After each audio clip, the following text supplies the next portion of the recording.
السلام عليكم ورحمة الله.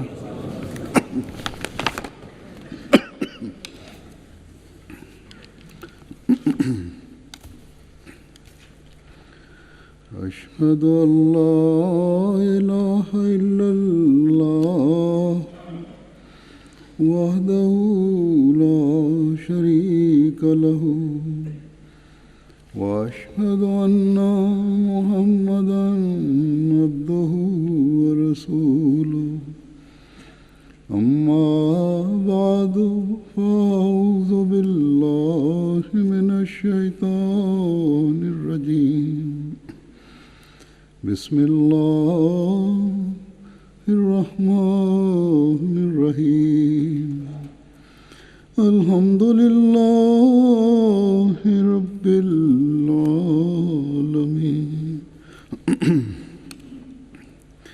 الرحمن الرحيم مالك يوم الدين إياك نعبد وإياك نستعين اهدنا الصراط المستقيم صراط الذين أنعمت عليهم غير المغضوب عليهم ولا الضالين.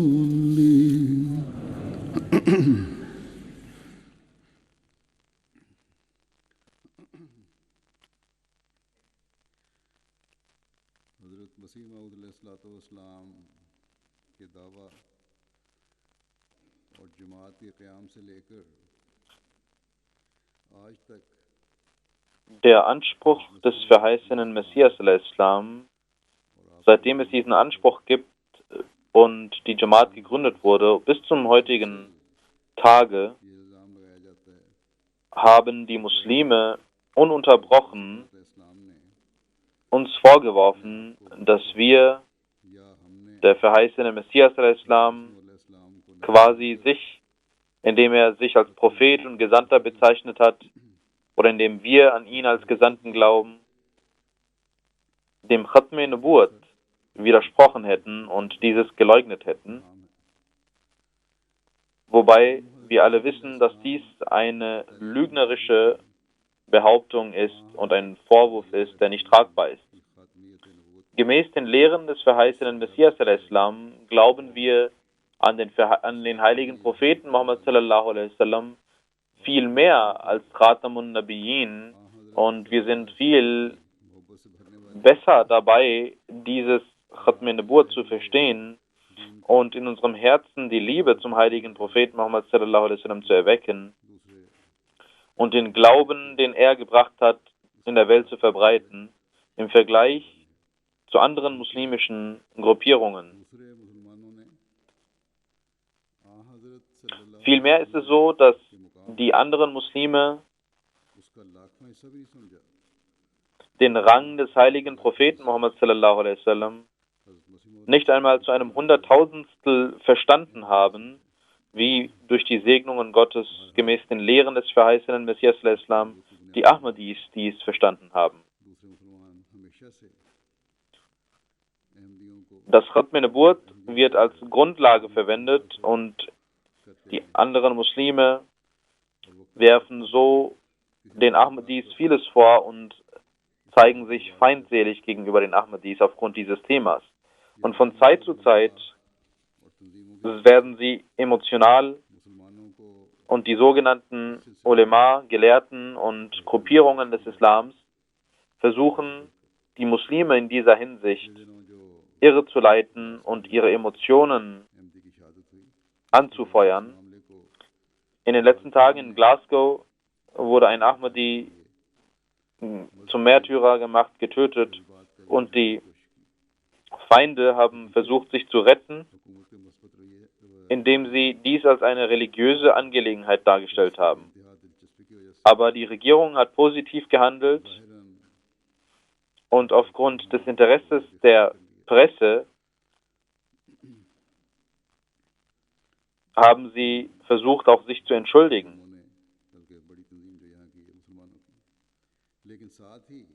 Viele Gruppierungen und die größte Organisation hier von den Muslimen haben dies getan. Und sie haben aber auch darauf bestanden, dass die Ahmadis keine Muslime seien. In den Moscheen haben sie dies immer wieder angekündigt und in den Herzen der gewöhnlichen Muslime haben sie diese Lehre so sehr eingepflanzt, dass selbst Kinder, die nicht einmal das Glaubensbekenntnis aufsagen können, vielleicht, die nicht einmal wissen, was Khatm Nubuwwat überhaupt ist, aber sie sagen zu Ahmadi-Kindern in der Schule, dass ihr keine Muslime seid. Viele Ahmadi-Kinder haben mir in den letzten Tagen geschrieben, dass sie so behandelt werden von ihren muslimischen Mitschülern. Und ich sage ihnen, dass sie noch mehr den Islam lernen sollen und auch ihren Freunden noch mehr beibringen sollen, dass sie Muslime sind und den Lehren des Islams folgen. Dass wir den heiligen Propheten Muhammad sallallahu alaihi wasallam als Khatamun Nabiyyin, als Siegel der Propheten anerkennen und gemäß den Prophezeiungen des heiligen Propheten Muhammad sallallahu alaihi wasallam glauben wir an den verheißenen Messias als Diener des heiligen Propheten Muhammad sallallahu alaihi wasallam und als gehorsamer Prophet des heiligen Propheten Muhammad sallallahu alaihi wasallam. In verschiedenen Ländern der Welt werden gegen die Ahmadis solche emotionalen Feindschaften gesät und aufgrund der Verbreitung durch die Medien und aufgrund der besseren Reichweite durch die Medien versuchen sie, die Feindschaft überall zu verbreiten. Deswegen gibt es kein Land auf der Welt, welches sicher ist vor diesen sogenannten muslimischen, vor den sogenannten Muslimen und vor ihrem Unfrieden. Sie sind auch in Afrika und in allen Ländern und diese Unfriedenstifter und auch dort, wo sie nie da waren und Christen oder Muslime dort gelebt haben und als die Ahmadis dort gingen und dort die Jamaat gründeten und Moscheen gründeten, kamen auch sie dort her und sagten, dass wir keine Muslime seien. Diese Feindschaften und diese Angriffe gehen weiter. Und aus diesem Grund sollten diejenigen, die hier leben, in Europa leben,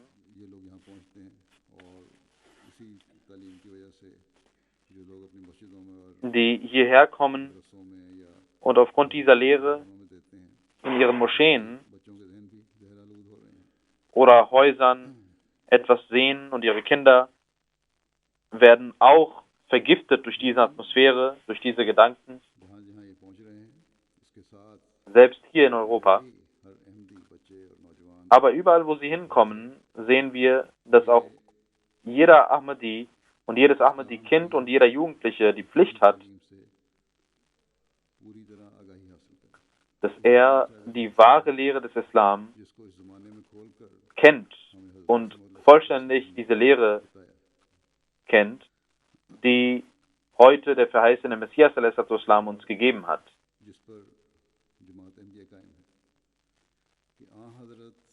Und auf dessen Grundlage die Ahmadiyya Muslim Jamaat gegründet wurde. Der heilige Prophet Muhammad sallallahu alaihi wasallam ist der letzte gesetzgebende Prophet Gottes. Und gemäß der Scharia ist das Prophetentum auf seine Person vollendet worden. Das heißt, es kann kein neues göttliches Gesetz kommen und der heilige Koran ist das letzte göttliche Gesetz. Und der verheißene Messias al-Islam ist als Diener des heiligen Propheten Muhammad sallallahu alaihi wasallam erschienen. Er ist sein Diener und in diesem Sinne ein Gesandter. Er ist gekommen, um das Gesetz des heiligen Propheten Muhammad sallallahu alaihi wasallam zu etablieren. Er ist derjenige, der das Gesetz des heiligen Propheten Muhammad sallallahu alaihi wasallam, seine Scharia, in der Welt verbreiten wird. Und wir haben gesehen, dass Allah immer die Jamaat so behandelt hat, wann immer Feindschaften entstanden sind, haben diese als Düngemittel für die Jamaat gedient und haben der Jamaat verholfen zu großen weiteren Fortschritten. Deswegen haben wir keine Angst vor Feindschaften. Und auch aufgrund dieser Feindschaft haben wir gesehen, dass durch die Medien die Jamaat viel besser in den Medien veröffentlicht und vorgestellt wurde. Und das hätten wir in einer so kurzen Zeit niemals geschafft alleine. Auch in diesem Land sehen wir, dass die Menschen aufmerksam werden auf die Jamaat. Und viele Ahmadi-Jugendliche, die nicht so sehr interessiert waren im Glauben und in der Religion, haben Interesse gewonnen.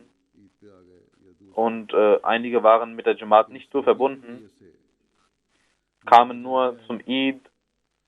Aber durch die Medien haben sie gemerkt, dass sie den verheißenen Messias als Gesandten anerkennen, aber als Diener des heiligen Propheten Muhammad sallallahu alaihi wasallam. Der verheißene Messias hat seinen Dienst an den heiligen Propheten Muhammad sallallahu alaihi wasallam auf eine Weise erwiesen. Und wie hat er den Rang des Khatamun Nabiyyin gezeigt und erklärt und wie hat er uns dazu recht geleitet? Dazu möchte ich einige Aussagen des verheißenen Messias präsentieren.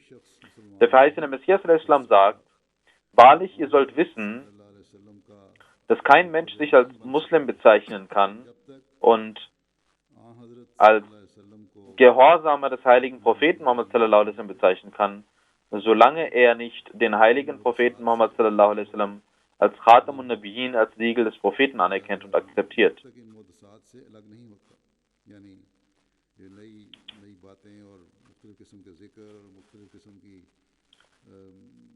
Solange er also diese Neuerungen und diese verschiedenen falschen Traditionen, die in der Religion vorhanden sind, solange er sich von diesen nicht trennt,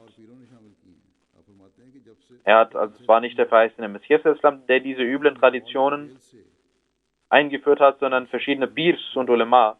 Und der verheißene Messias sagt, solange ein Mensch, ein Muslim, davon nicht ablässt und durch sein Wort und durch seine Tat den heiligen Propheten Muhammad sallallahu alaihi wasallam nicht als Khatamun Nabiyyin anerkennt, kann er sich als nichts bezeichnen. Das sind nicht nur Worte, sondern in der Tat hat der verheißene Messias dies umgesetzt und man muss in der Tat den heiligen Propheten Muhammad sallallahu alaihi wasallam als Khatamun Nabiyyin anerkennen und wenn er dies nicht tut, dann hat er überhaupt keinen Stellenwert. Der verheißene Messias sagt, wie schön hat Sadi gesagt, eine persische Strophe von Sadi,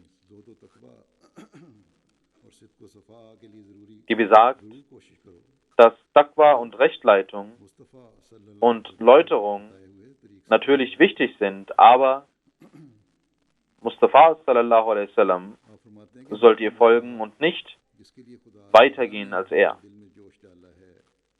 Der verheißene Messias sagt, unser Ziel, weswegen Allah uns einen Eifer im Herzen gesetzt hat, lautet, dass wir das Prophetentum des heiligen Propheten Muhammad sallallahu alaihi wasallam etablieren wollen. Und dieses hat Allah für die ganze Menschheit geschickt. Und er hat alle falschen Propheten zerstört, die durch üble Traditionen gekommen sind. Diese üblen Traditionen sind es, die sie davon ablassen, dem heiligen Propheten Muhammad sallallahu alaihi wasallam zu folgen. Das ist eigentlich die Aberkennung des Rangs des Khatamun Nabiyyin. Und der verheißene Messias sagt, schaut doch, wie die Birs agieren und was sie tun. Hat der heilige Prophet Muhammad sallallahu alaihi wasallam, glauben wir an ihn als Khatamun Nabiyyin oder diese Menschen? Es ist ein großes Unrecht zu behaupten, dass Khatm Nubuwwat einfach nur bedeutet, dass man nur durch Worte ihn als Khatamun Nabiyyin anerkennt und sonst alles tut, was man selber machen möchte und seine eigene Scharia gründet. Dass man neue Formen des Namas, des Gebets erfindet, wie einige muslimischen Gruppierungen dies getan haben. Hat der heilige Koran oder der heilige Prophet Muhammad sallallahu alaihi wasallam etwa dies getan? Seht ihr in seinem Vorbild etwa so etwas? Und genauso zu sagen, oh Sheikh Abdul Qadir Jilani und so weiter, das alles ist verboten und zur Zeit des heiligen Propheten Muhammad sallallahu alaihi wasallam war Sheikh Abdul Qadir Jilani gar nicht vorhanden. Wer hatte also das gesagt, dass wir dies tun sollen? Ihr sollt euch schämen. Hat die Scharia etwa den Islam so präsentiert, wie ihr dies tut? Ihr sollt selbst entscheiden, ob ihr so auf diese Weise das Recht habt, mir vorzuwerfen, ich hätte das Siegel des heiligen Propheten Muhammad sallallahu alaihi wasallam verletzt. Doch die Wahrheit ist, dass wenn ihr in euren Moscheen nicht üble Traditionen erfunden hättet und dem wahren Prophetentum des Khatam an-Nabiyyin geglaubt hättet und seinem Vorbild gefolgt wäret und ihn als Imam akzeptiert hättet, dann wäre es gar keine Notwendigkeit, dass ich gekommen wäre. Eure üblen Traditionen und eure üblen Prophetentümer haben Allah dazu veranlasst, dass er im Gewand des heiligen Propheten Muhammad sallallahu alaihi wasallam einen Menschen geschickt hat, der diese falschen Prophetentümer und die Götzen dieser falschen Prophetentümer zerstört. Dazu hat Allah mich auserwählt und geschickt. Diese Pirs, sich vor diesen Pirs niederzuwerfen oder sie zu verehren, das sind falsche Dinge.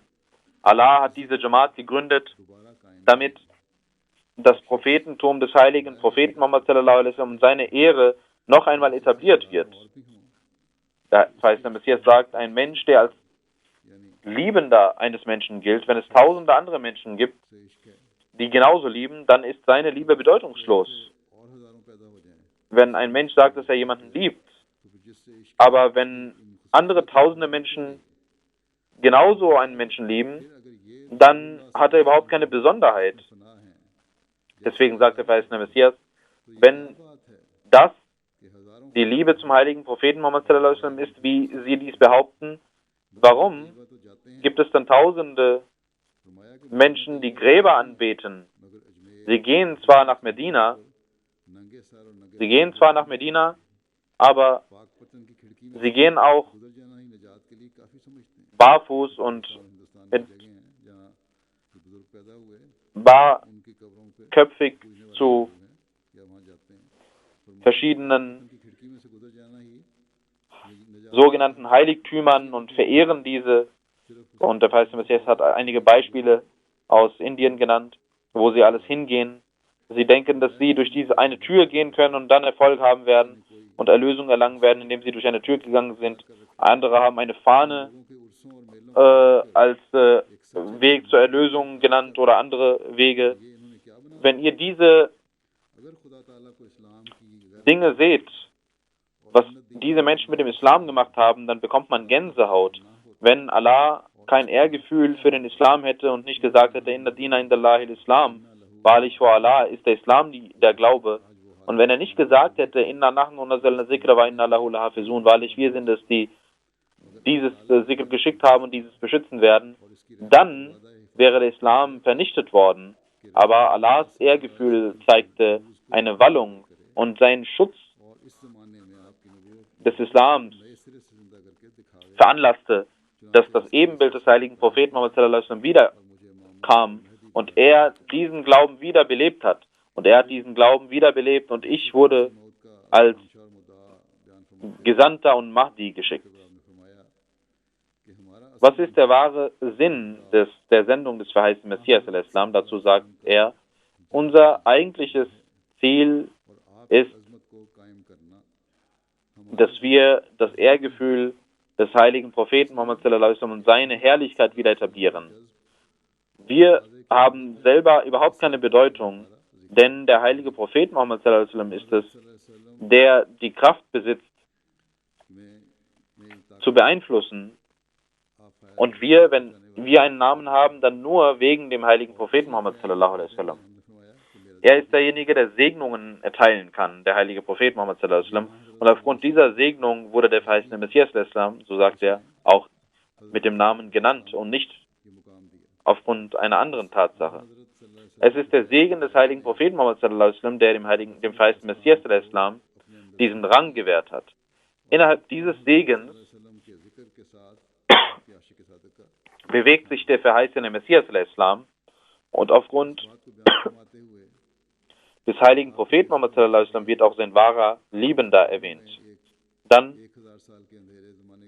sagt der verheißene Messias al-Islam, dass er gekommen ist, damit diese 1000 Jahre währende Dunkelheit und die üblen Traditionen, die im Islam vorhanden sind, reformiert werden würden. Dann sagt der verheißene Messias al-Islam, ich sage wahrlich, diejenigen, die von Gott kommen, sie sagen nichts Schlimmes und Schändliches, sondern sie sagen, dass ihr Gott anbeten sollt und ihr sollt gut mit der Menschheit umgehen. Ihr sollt Gott anbeten und die Fehler, die im Glauben vorhanden sind, wegwerfen.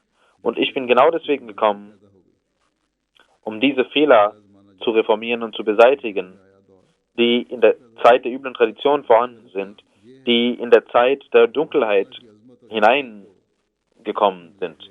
Der größte Fehler besteht darin, dass die Herrlichkeit Gottes in Staub verwandelt wurde und die wahre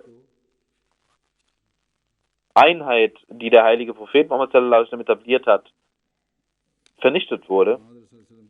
Die wahre Einheit Gottes wurde vernachlässigt und vernichtet. Die Lehre, die der heilige Prophet Muhammad sallallahu alaihi wasallam gebracht hatte bezüglich der Einheit Gottes, wurde vernichtet. Auf der einen Seite sagen die Christen, dass Jesus lebt und euer Prophet gestorben ist. Und sie glauben, dass Jesus Gott und Gottes Sohn sei. Und seit 2000 Jahren sind sie lebendig und nichts hat sie beeinflusst. Auf der anderen Seite haben die Muslime anerkannt, dass Messias, dass Jesus lebendig im Himmel sei und seit 2000 Jahren dort vorhanden sei und sich nichts dabei verändert habe und der heilige Prophet Muhammad sallallahu alaihi wasallam verstorben sei. Ich sage die Wahrheit, dass mein Herz weint, wenn ich von einem muslimischen Maulvi höre, dass der heilige Prophet Muhammad sallallahu alaihi wasallam gestorben ist. Wie könnt ihr einen lebendigen Propheten als gestorben bezeichnen? Es gibt kein größere Verleumdung des Islams als diese. Im heiligen Koran wurde der Tod Jesu sehr ausführlich erklärt, aber ich bin gekommen, um diesen Fehler zu beseitigen, weil Allah mich als Hakam, als Richter bezeichnet hat. Und derjenige, der als Richter gekommen ist, er hat die Aufgabe, diesen Fehler zu beseitigen.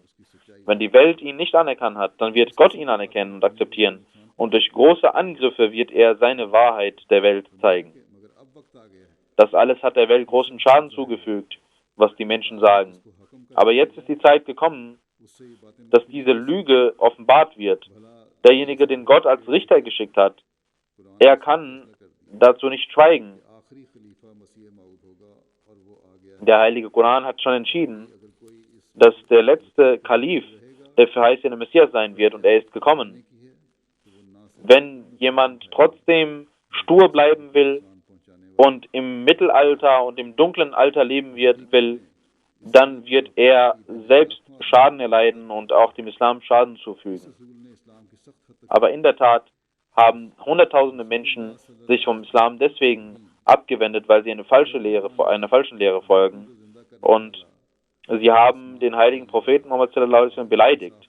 Wenn sie geglaubt haben, dass es Menschen gibt, dass Jesus derjenige ist, der erlöst oder der Tote lebendig macht, dann ist unser heiliger Prophet Muhammad sallallahu alaihi wasallam ja gar nichts im Vergleich dazu, obwohl er als Barmherzigkeit für alle Welten bezeichnet wurde. Und er ist gekommen, um für die Menschheit ein Prophet zu sein. Er ist Khatamun Nabiyyin. Aber diejenigen, die als Muslime solche unsinnigen und absurden Glauben besitzen, denken, dass die Vögel, die vorhanden sind, von Jesus seien und von Gott seien. Ich habe einmal einen Menschen gefragt, wenn ich zwei Tiere vorlege und frage, welches Gott gehört und welches Jesus, dann wird er sagen, dass sie vermischt sind. Der verheißene Messias sagt, ich werde nun einige Aussagen des verheißenen Messias und einige Ereignisse präsentieren, in denen auch über sein Leben ein Licht fällt, wie er gelebt hat und wie er seinen Meister, den heiligen Propheten Muhammad sallallahu alaihi wasallam, geliebt hat und seinen Rang nicht bloß als Wissen und als Lehre verbreitet hat, sondern in der Tat die wahre islamische Lehre vorgelebt hat und durch sein Leben und seine Praxis dies gezeigt hat. Einmal kam ein Mann namens Abdul Haq, ein junger Mann, der am College studierte, der erst ein Muslim war, aber dann ein Christ wurde, so wie der verheißene Messias dies auch genannt hat, dass es verschiedene Menschen gab, die deswegen das Christentum angenommen hatten. Und auch er war einer von denen, die das Christentum annahmen. Und er suchte nach der Wahrheit oder wollte Wissen sich aneignen und kam nach Qadian und blieb beim verheißenen Messias einige Tage. In verschiedenen Begegnungen lehrte der verheißene Messias ihm Dinge. Einmal sagte er, dass dieser Junge sagte, dass einmal der verheißene Messias beleidigt wurde vor jemandem und der verheißene Messias antwortete,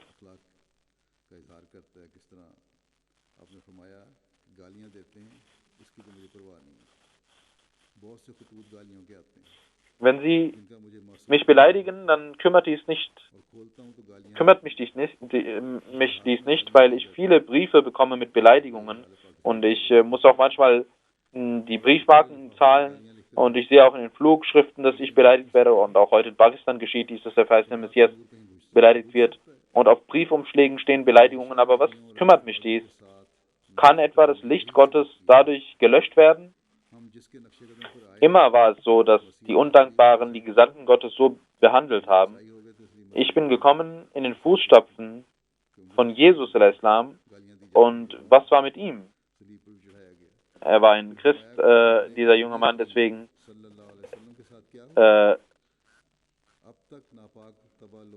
gab der verheißene Messias ihm das Beispiel von Jesus al-Islam und sagte, was war mit ihm? Er wurde auch beleidigt. Und auch der heilige Prophet Muhammad sallallahu alaihi wasallam wurde beleidigt.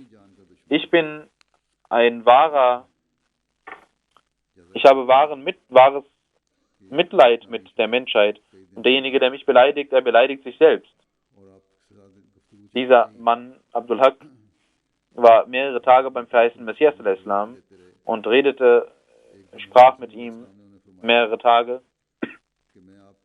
Und der verheißene Messias beantwortete auch seine Fragen. Einmal sagte der verheißene Messias zu ihm, ich sage Ihnen immer wieder, solange Sie etwas nicht verstanden haben, sollten Sie dies mehrmals fragen, denn es ist nicht gut, dass Sie gar nicht etwas verstanden haben und sagen, ja, ich habe es verstanden. Das hat keine guten Konsequenzen.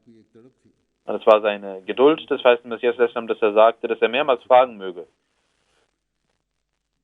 Der verheißene Messias hatte den Schmerz, dass die Menschen die Wahrheit erkennen würden. Dieser junge Mann kannte auch Sirajuddin, den Christen, der verschiedene Fragen gestellt hatte und der verheißene Messias diese beantwortet hatte, die auch publiziert wurden. Und der verheißene Messias sagte darüber, Sirajuddin war auch hier gewesen und hat nicht davon profitiert. Er hat zwar Fragen gestellt und blieb immer ruhig und stellte keine weiteren Fragen und hat aber keinen Nutzen davon gezogen. Er sagte einfach nur ja, ja und hatte keine gute Absicht und beseitigte seine Zweifel im Herzen nicht. Er stellte keine weiteren Fragen und ging mit den Zweifeln weg. Oder all das, was der verheißene Messias sagte, er bejahte dies nur und ging dann weg, ohne daran zu glauben. Der verheißene Messias sagt, zu diesem jungen Mann, dass auch Sirajuddin gekommen war und hat er ihnen etwas gesagt? Haben sie ihn getroffen? Und Abdul Haq antwortete, ja, er sagte, ich soll nicht zu ihnen hinkommen, weil dies nicht nötig sei. Sie haben doch die Wahrheit anerkannt. Er war auch von den Muslimen ein Christ geworden. Er sagte, wir haben doch die Wahrheit erkannt, wen sollen wir jetzt noch suchen? Und er sagte auch, als ich gekommen war, kam er mit mir 3 Meilen und hatte Schweiß, er schwitzte und er kam 3 Meilen mit mir. Dieser Mann, Sirajuddin, sagte zu diesem Christen, dass der verheißene Messias Islam 3 Meilen mit mir kam und war auch verschwitzt, um mich zu verabschieden. Und der Editor von Badr sagt und hat darauf geschrieben, dass diese Menschen nachdenken sollten über die Gastfreundlichkeit und über das Mitleid des verheißenen Messias Islam, welches er für die Menschen hatte. Und wie er bemüht war, eine Seele zu retten. Er ging 3 Meilen mit ihm und das war aufgrund des Mitleids, der Barmherzigkeit, die er hatte mit diesem Christen, damit er ihn retten kann. Aber was wollte er denn von mir, Sirajuddin? Man kann aufgrund dieses Eifers des verheißenen Messias Islam bereits erkennen, dass er wahr war. Friede sei auf diesen Menschen, Friede sei auf diesen wahren Mann Gottes. Der verheißene Messias Islam sagt, dass dieser Mensch dachte, dass ich verschwitzt war und als ob ich keine Antwort hätte. Fragen Sie ihn doch, warum er hierher kam. Hat er nicht gesagt, dass er alle Fragen beantwortet bekam und mit uns betete? Er sollte sich schämen, wenn er so etwas sagt. Abdul Haq Sahib antwortete, ich hatte über das Gebet gefragt und er hatte gesagt, ja, ich betete. Und ich hatte gesagt, dass ich weggehen werde und entscheiden werde, sagte Sirajuddin. Und Sirajuddin sagte auch, dass Mirza Sahib Ruhm erlangen möchte. Ich hatte 4 Fragen gestellt und er hat diese Fragen beantwortet und publiziert. Der verheißene Messias sagte, was hat das mit Ruhm zu tun? Wieso sollen wir die Wahrheit denn verstecken? Das wäre eine Sünde gewesen, wenn wir diese versteckt hätten. Ich bin als Gesandter gekommen und bin verpflichtet, die Wahrheit zu zeigen. Und ich bin verpflichtet, die Aufgabe, die mir auferlegt wurde, zu tun und an die Menschheit zu bringen. Und ich kümmere mich nicht darum, ob Leute mich als jemanden bezeichnen, der nach Ruhm strebt oder nicht. Das ist mir egal, weil ich eine Aufgabe von Gott bekommen habe. Ich bin gekommen für eine Aufgabe und das war diese Aufgabe, für die der verheißene Messias geschickt wurde. Und er hat das nicht auf eine Person beschränkt, sondern hat gewusst, dass andere Menschen davon Nutzen tragen können und die Wahrheit des Islams akzeptieren können. Und deswegen publizierte er diese Antworten nicht, um Ruhm zu erlangen, sondern um die Wahrheit zu verbreiten. Alles, was er tat, war für die Verbreitung und für die Wahrheit des Islams und für den Rang des heiligen Propheten Muhammad sallallahu alaihi wasallam, um diesen Rang zu etablieren.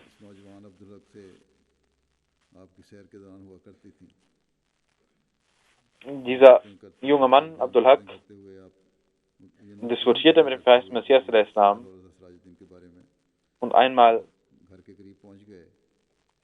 als diese Fragen über Sirajuddin gestellt wurden, kam er in der Nähe des Hauses und der verheißene Messias des Islam sagte zu Abdul Haq Sahib, Sie sind unser Gast und Sie sollten ohne Scheu mir sagen, was Sie benötigen und ob ich Ihnen helfen kann. Und er sagte zu der Jamaat, das ist unser Gast und ihr solltet ihn gut behandeln und versuchen, dass er keinen Schmerz erleidet. Und dann ging er nach Hause.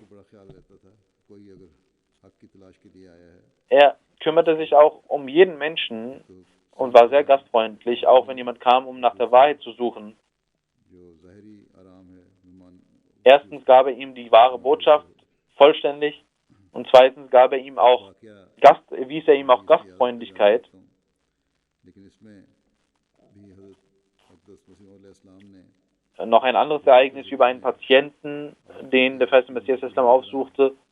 अपनी Und auch hier sehen wir, मैं दुआ की करूँगा और मेरी दुआएं dass der verheißene Messias Islam nicht seinen Ruhm zeigte, indem er betete, कबूलियत दुआ के फ़लसफ़े sondern von Gott हालत को die Einheit Gottes etablierte und die Philosophie der Erhörung der Gebete zeigte und dass यूँ है er allein Gottes Mensch war und Gottes Wille geschieht. होकर दारुल उमान में Das Ereignis lautet wie folgt: ये लिखने वाले लिखते Ein हैं हज़रत तकीमुल उम्मत की Mensch war ein Guardian, der Schreiber schreibt, dass er Hazratullah के bei Maulvi Nuruddin Sahib Radhiyallahu anhu war, आपने um फरमाया sich zu behandeln, दुआ करेंगे und er bat den verheißenen Messias Islam um Gebete und er sagte, ja, wir werden beten. उम्मत इल्तिमास की कि मैं हज़रत मसीह मौऊद Und einmal abends करना चाहता हूँ sagte er über also Maulvi Nuruddin Radhiyallahu anhu, dass er gerne den verheißenen Messias Islam treffen möchte.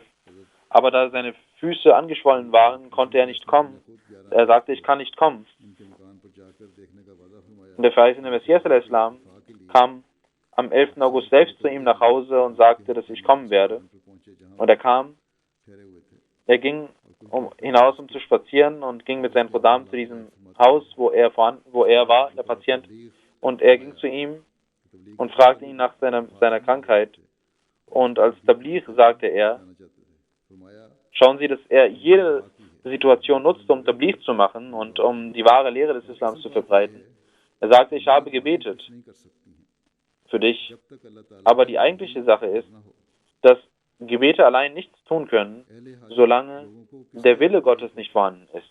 मगर हाकिम के जरा कह देने और तवज्जो करने से वो दूर हो Es gibt viele Menschen, die bedürftig sind, जाते बाज़ लोग aber होते हैं अपनी तकलीफ wenn der Richter das möchte, dann gehen diese Schmerzen weg. की तवज्जो और मदद से वो दूर हो जाती हैं Sie gehen zu ihrem Herrn und wenn er es wünscht, dann gehen diese Schmerzen weg. Genauso जब अल्लाह ताला kann durch Gottes Gebot alles geschehen. इज़्न हो Ich क्योंकि उसने वो empfinde die Erhörung der Gebete dann, wenn Gott dies gebietet. यानी मैं तो Denn er hat gesagt, Ud'uni und astajib lakum. Das heißt, wenn ihr, अल्लाह ताला ich werde euch hören, ich werde eure Gebete erhören, हुक्म और इज़्न sagt Allah, की शराइत साथ हैं और इसके लिए खुदा ताला की बात को मानना और इसकी इबादत करना भी und dazu muss man Gott gehorchen कि बंदा अपनी हालत में und ihn anbeten. और अंदर ही अंदर Der verheißene Messias sagt, der Mensch muss ये मालूम करे eine wahre Änderung in sich hervorrufen und mit Gott Frieden stiften. कोशिश की है Und er soll wissen, warum er in die Welt gekommen ist सख्त नाराज नहीं करता उस वक्त und wie weit er versucht hat, dieser Pflicht nachzukommen, अगर इंसान wenn er करे कर ले तो खुदा ताला फिर रजू बरहमत होता है Gott, इस वक्त Gottes Wut auf sich lädt, Zorn auf sich lädt, dann hört Allah nicht seine Gebete. Aber wenn er die Barmherzigkeit auf sich lenkt, dann tut er dies. Fees करने का की सलाहियत दे देता है इल्म दे देता है Und auch ein Arzt ist in der Lage und hat die Fähigkeit, ihn zu behandeln, wenn Gottes Wille geschieht. Für Gott ist nichts unmöglich, sondern es ist seine Herrlichkeit und seine Größe, dass er, wenn er etwas möchte, sagt, जब वो किसी चीज़ का इरादा करता sei und diese Sache wird, so wie er es möchte. है होने लगती है फरमाया कि एक बार मैंने अखबार में पढ़ा था कि एक डिप्टी इंस्पेक्टर पेंसिल से नाखून का मैल निकाल रहा था जिससे उसका Der verheißene Messias sagt, ich hatte in der Zeitung gelesen, doctor ने हाथ dass einmal jemand उसने मामूली बात समझी mit Geldstücken versuchte, sich zu reinigen, seine Hand zu reinigen. एक दफ़ा मैंने Und der Arzt sagte, pencil को dass seine Hand दूसरे दिन जब मैं सैर को गया तो ab मुझे इसी डिप्टी इंस्पेक्टर का ख्याल आया और साथ ही मेरा हाथ वर्म हो गया genutzt werden, abgeschnitten werden muss und er starb. और इल्हाम Und der verheißene Messias sagt, देखा तो हाथ बिल्कुल दुरुस्त था dass ich einmal तकलीफ न थी betete, weil meine Hand ताला जब अपना फजल करता है krank war und ich bekam eine Offenbarung und Gott segnete mich mit Gesundheit. Das heißt, wenn Gott möchte, dann bleibt kein Schmerz übrig. Aber dafür ist es notwendig, dass der Mensch in sich eine Änderung hervorruft. दे देता है यानी अल्लाह ताला जिसको देखता है कि Und wenn der Mensch sieht, dass ein Mensch ein nützlicher Mensch ist, फायदा der andere nützt, दुनिया को तो उसकी ज़िंदगी dann gibt er ihm Gesundheit में तरक्की दे देता है। बाज़ इस्तिस्ना भी होते हैं, und ये है अल्लाह ताला का सलूक। er gibt ihm Fortschritte im Leben. Es gibt aber auch Ausnahmen, aber in der Regel passiert dies. वअम्मा मा यनफउ NASA Das heißt, der Messias sagt, in meinem Buch steht ganz deutlich geschrieben, in unserem Buch steht genau dies, dass nützliche Wesen Fortschritt erlangen. जो चीज़ लोगों को नफ़ा देने वाली होती है वो ज़मीन में ठहरी रहती है।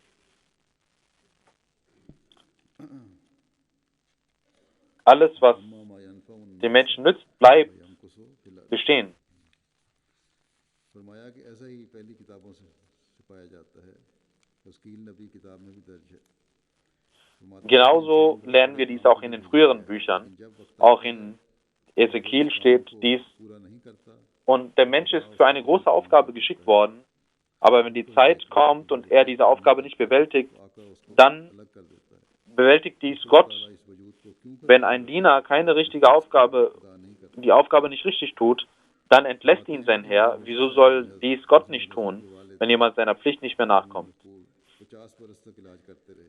Der उनका कौल verheißene Messias sagt, कि उनको कोई dass unser Vater 50 Jahre lang Menschen behandelte ताला के und er sagte, के बगैर हर एक dass er इंसान के अंदर kein Rezept bekommen hat, नहीं हो सकता। welches nicht durch Gottes, इस्तिग़फ़ार ohne Gottes Hilfe wirkt. Nur Gottes Hilfe ist es, die wirken kann. जब खुदा ताला का फजल Man sollte तो दुआ भी कबूल होती है। Reue zeigen und Istighfar machen, damit Gott दुआ कबूल करूँ segnet. Und wenn die Segnung Gottes kommt, dann werden die Gebete erhört. Und Gott hat gesagt, तो जब तक ich werde eure Gebete erhören. कम उम्मीद को Und manchmal werde ich aber das tun, was ich möchte. निहायत ही नातवां और Deswegen, sagt der verheißene Messias Islam, solange ich Gottes Gebot nicht spüre, habe ich keine Hoffnung. Der Mensch ist hilflos ohne Gott. Man sollte also Gottes Segnungen versuchen zu erlangen. इस्लामी तालीम के मुताबिक रहनुमाई फरमाई और अपने Dann hat der verheißene Messias Islam uns über die Pflichten gegenüber Gott अपने आगे und gegenüber den Menschen recht geleitet und auch sein eigenes Vorbild gezeigt, सीखा wie er देखा और आपसे सीखा dies von seinem Meister, dem heiligen Propheten Muhammad sallallahu alaihi wasallam, gelernt hat. यही है Er sagt, इबादत की जावे और ये इबादत किसी गरज ज़ाती पर मबनी die größte Pflicht gegenüber Gott ist, dass wir ihn anbeten. ना भी हों तब भी Und zwar nicht aufgrund eines egoistischen Ziels, और इस ज़ाती मोहब्बत sondern auch wenn es kein Paradies und keine Hölle gibt, sollten wir ihn anbeten. यही इस इतराज़ आजकल बहुत बड़े लोग Und diese persönliche Liebe, इनके मुखालिफिन es gibt viele खातिर तुम लोग इबादत Menschen, die das vorwerfen, die Feinde des Glaubens, dass die Menschen sagen, ihr betet, weil ihr फरमाते हैं कि इस das Paradies erlangen wollt oder weil ihr geizig seid. Aber der verheißene Messias sagt, ihr sollt beten, weil ihr Gott liebt. अल्लाह ताला का हक अदा करना है उसमें ये Deswegen कि जन्नत में besteht überhaupt nicht die Frage nach Hölle oder Paradies. जो अल्लाह ताला Wenn ihr Gott gegenüber die Pflicht erfüllen wollt, उसका हक ये है कि उसकी dann fragt ihr nicht danach, ताला के जो फजल है nach Hölle oder Paradies, sondern ihr fragt nach der Liebe Gottes. Und das ist फरमाते हैं कि बनी नौ der इंसान के साथ Beweggrund हमदर्दी des Gebetes. मकसद ये है दूसरा हमदर्दी Der verheißene Messias Islam sagt, ich glaube daran, फरमाया कि मेरा मजहब ये है कि dass जब man तक दुश्मन के लिए दुआ न की जावे der Menschheit so sehr dienen soll, solange man nicht für den Feind अल्लाह ताला ने betet, kann man nicht ein gereinigtes Herz के लिए besitzen. दुआ करो Und Allah hat gesagt, ihr sollt beten und ich werde erhören. Und er hat nicht gesagt, dass ihr nicht für eure Feinde beten sollt, sondern ich glaube daran, dass man sogar für die Feinde beten soll. Und das ist die Praxis des heiligen Propheten Muhammad sallallahu alaihi wasallam. के लिए Hazrat Umar radiallahu ta'ala anhu ist genau deswegen zu einem Muslim geworden. अक्सर दुआ Der heilige Prophet Muhammad sallallahu alaihi wasallam, für den heiligen Propheten Muhammad sallallahu alaihi wasallam. करनी चाहिए Er betete für ihn, für Hazrat Umar. मोज़ी नहीं होना चाहिए Und man sollte also keine persönlichen Feindschaften hegen. नजर नहीं आता जिसके वास्ते दो तीन मरतबा दुआ Es ist eine Sache der Dankbarkeit, एक भी ऐसा नहीं dass और यही मैं तुम्हें ich keinen einzigen Feind habe, für den ich nicht gebetet hätte, 2-3 Mal gebetet hätte. Es gibt keinen einzigen Feind, für den ich nicht gebetet hätte. Und genau das lehre ich euch. तौर पर ईज़ा पहुंचाई जावे और नाहक बुखल की राह से दुश्मनी Ihr sollt ऐसा ही बेजार है जैसे nicht jemandem Schmerz zufügen und Feindschaft gegenüber jemandem hegen. Er möchte dies nicht, genauso दुश्मनियां और wie er nicht möchte, dass ihr ihm etwas beigesellt. Falsche Feindschaften sind verboten, genauso wie Götzendienst verboten ist.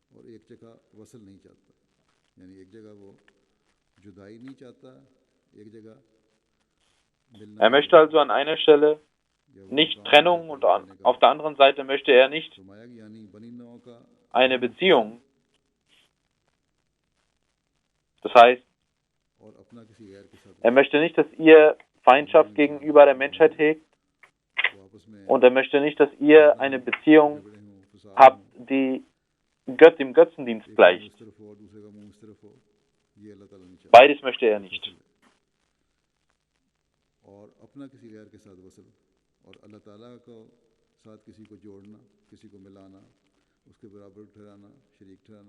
Dass man jemanden beigesellt, Gott ist ebenso verboten.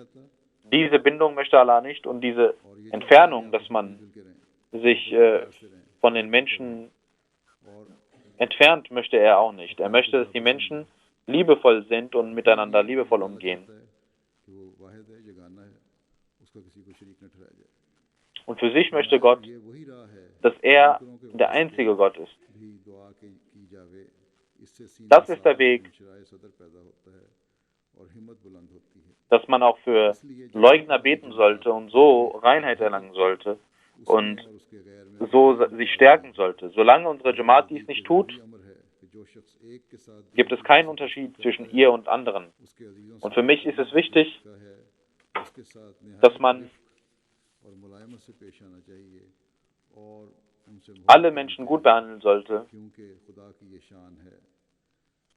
und die Menschen lieben sollte, denn das ist die Herrlichkeit Gottes.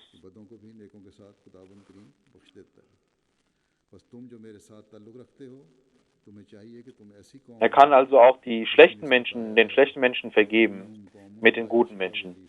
Wenn ihr mir angehört, sollt ihr zu einem Volk werden, über das es heißt, dass sie ein solches Volk sind, dass die Menschen, die mit ihnen sind, gute Menschen sind. Das ist die Zusammenfassung der Lehre, dass ihr Gottes Attribute erlangen sollt. Das sind einige Sachen, die ich genannt habe. Von dem großen Schatz, den der verheißene Messias uns gegeben hat, über die wahren islamischen Lehren und dem Vorbild des heiligen Propheten Muhammad sallallahu alaihi wasallam. Dadurch lernen wir, dass er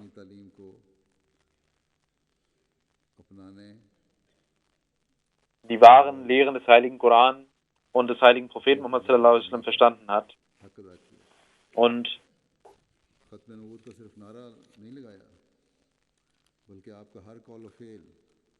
er hat nicht nur durch Lippenbekenntnisse das Khatm an-Nubuwwat bezeugt, sondern jeder Spruch und jede Tat von ihm war unter diesem Banner. Und er ist gekommen, um diese Scharia zu gründen. Das war sein Schmerz. Damit die Menschheit und die Welt sieht, dass diese schöne Lehre, die der heilige Prophet Muhammad sallallahu alaihi wasallam gebracht hat, nur diese uns Erlösung geben kann. Und er hat auch seine Anhänger dazu ermahnt, möge Allah uns die Kraft geben, dass wir die Pflichten erfüllen können, die als Jamaat des verheißenen Messias uns auferlegen. Wir sollen unsere wahren Vorbilder zeigen, gemäß dem Koran und der Praxis des heiligen Propheten Muhammad sallallahu alaihi wasallam, und möge er uns auch die Kraft geben, den wahren Rang des heiligen Propheten Muhammad sallallahu alaihi wasallam zu verstehen und die wahre Lehre des Islams der Welt zu zeigen.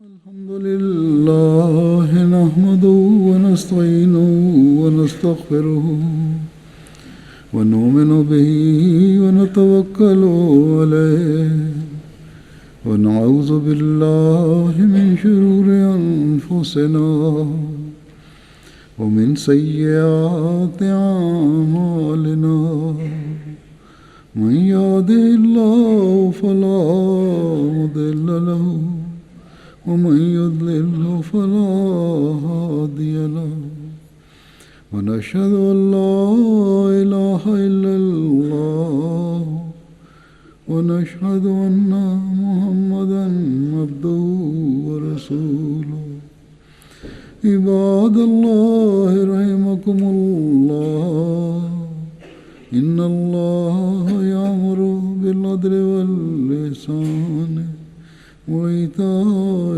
ذي القربى وينهى عن الفحشاء والمنكر والبغي يعظكم لعلكم تذكرون اذكروا الله يذكركم وادعوه يستجب لكم ولذكر الله أكبر